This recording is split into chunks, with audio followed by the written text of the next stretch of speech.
Peut-on raconter une histoire sans qu'il y ait vraiment d'histoire? Bizarre, pas vrai? Et pourtant, ici, c'est un peu le cas.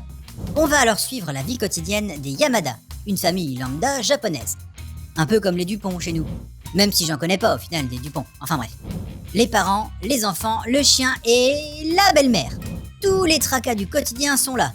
Discussion pour la télécommande, casse-tête pour préparer les repas, l'école, le tout bien ancré dans son époque. Mes voisins les Yamada est un manga de Hisaichi Hishi, de type Yankama, c'est-à-dire avec des strips fun en 4 cases. D'abord paru dans le journal Asahi Shimbun, de 91 à 97, ce manga a ensuite été compilé en volume par l'éditeur Tokuma Shoten. En France, c'est Akata Delcourt qui s'est chargé de l'édition, en 3 gros volumes de plus de 300 pages. Des heures de lecture en perspective. Bien évidemment, cette histoire a été démocratisée par le magnifique film d'animation réalisé par le regretté Takahata Hisao du studio Ghibli en 99.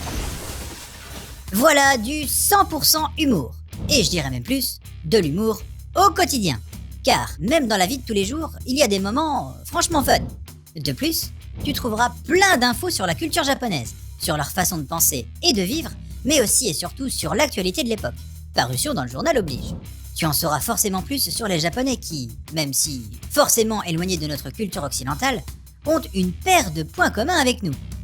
Le dessin super simpliste est fort bien adapté et apporte une bonne dose d'humour sans trop tomber dans la caricature. Bref, la famille Yamada a une façon de vivre banale, mais totalement décomplexée, sans se prendre la tête. La note de Manga News, 13 sur 20. Si t'es fan d'histoires drôles en mode tranche de vie, plonge alors dans La fille au temple au chat, Kakushi Goto, Une sacrée mamie. Ils sont comment tes voisins? Parce que les miens... Ah bordel les blancs encore. Allez, abonne-toi, like, commente, partage. Je compte sur toi et surtout, continue de suivre la voie du manga. C'est bon, je viens ouvrir.